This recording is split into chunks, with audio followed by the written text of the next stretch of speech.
Well, hey, welcome to the GI Justin channel on this rainy Monday. I have some really interesting things to talk to you about today. First off, again, I want to thank you guys for sending me a bourbon. So in the links, I've got a thing that says, if you're loving the video, buy me a bourbon. It's actually called buy me a coffee. Don't drink a ton of coffee. Switch it up a little bit.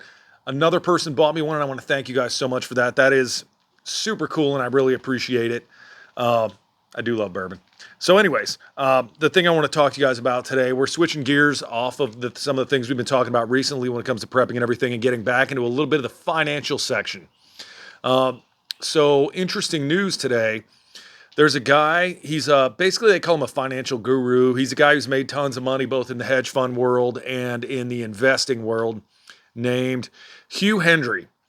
And basically, this guy's kind of sounding some alarm bells a little bit. And what he's saying is that there's this tracker called the M2 money supply, which tracks basically the money in liquid checking accounts. So basically your checking account, my checking account, all the checking accounts across America.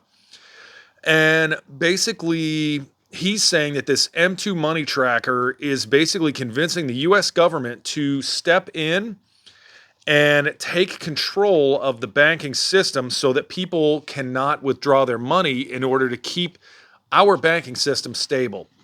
And if you've been watching the stock market or just banks in general, you will definitely notice that banks are doing bad, especially small and mid-sized regional banks. The thing that's scary about that is these are the banks that lend money to small businesses. I'm here to tell you, especially as a small business owner myself, these are the banks that are the lifeblood of small business because they will make deals with us to keep our businesses going because our businesses keep their businesses in business. How about that? So basically what he kind of came out and said, sometimes it's kind of relevant to panic. I would recommend that you panic.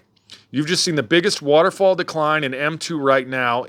M2 is deposits and not loans. That's the deposits fleeing the system and going into other markets.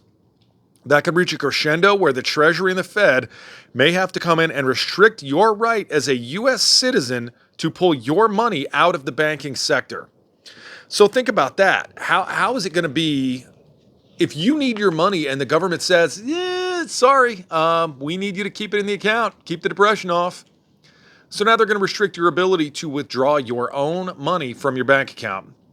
One of the things that they're talking about too is that people are concerned that the FDIC's ability to insure money above $250,000 and the blanket guarantee on deposits basically isn't going to solve the problem. I mean, a lot of people in the United States are fairly wealthy and have more than $250,000, which breaks the FDIC credit line.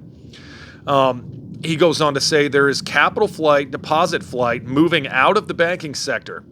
And he fears that basically not taking it lightly, in 1934, the exact same thing happened when the Federal Reserve Act confiscated gold from U.S. citizens, which basically would mirror what we would be seeing here, where the government just says, hey, sorry about your luck, money stays where it is.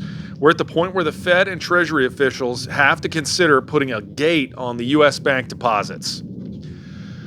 Where do we go with that? I mean, as a nation, it has always been the policy to allow us as citizens to regulate the free market as we see fit by making deposits, making withdrawals, handling our money as we want to. And we've talked about, central bank digital currency and where that takes us in terms of them being able to track every single transaction you ever make, in terms of CBDC being able to regulate what you can and can't spend your money on. And I think the uncertainty in the United States is a big issue here. And one of the places that this guy, Hugh Hendry, says money could possibly be shifted to fight this off would be Bitcoin, oddly enough. As poorly as Bitcoin has performed over the last year, Bitcoin is a non-regulated entity, which means no one controls it. So he says it's time to own the most reviled security in the universe, Bitcoin and ultra-long treasuries. You think we've got an inflation problem? It was a supply shock. A supply shock needs the manifestation of more and more bank printing loans to propel it into the future. We're getting the opposite.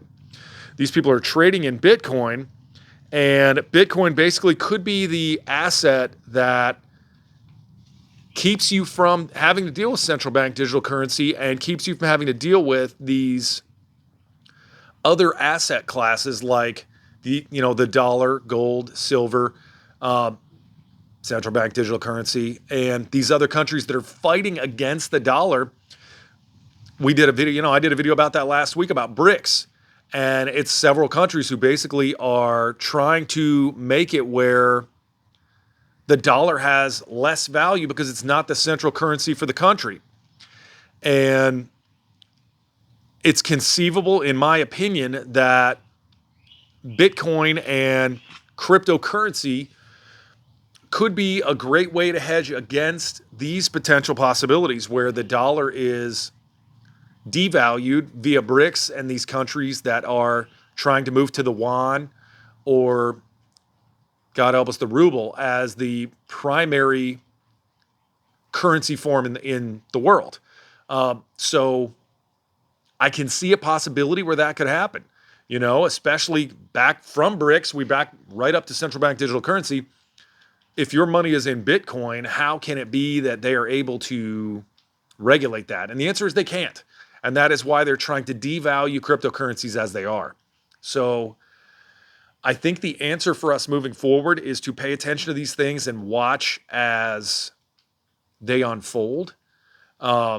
If you start seeing more talk and more drum beating in Washington about regulating our personal finances, I think that may be a time to consider these things. And until we see that happen, I think the key is just to financially prepare and maintain vigilance through preparation.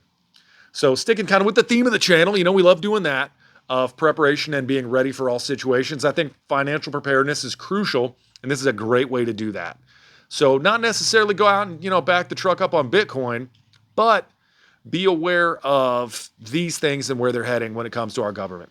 So thank you guys so much for watching the channel. I know, we've done a bunch of stuff on a bunch of different topics over the last couple of days.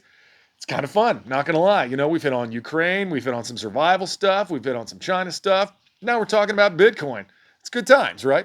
So I really appreciate you guys watching and liking and commenting. Thank you so much. Have an awesome, awesome day, and we will see you later.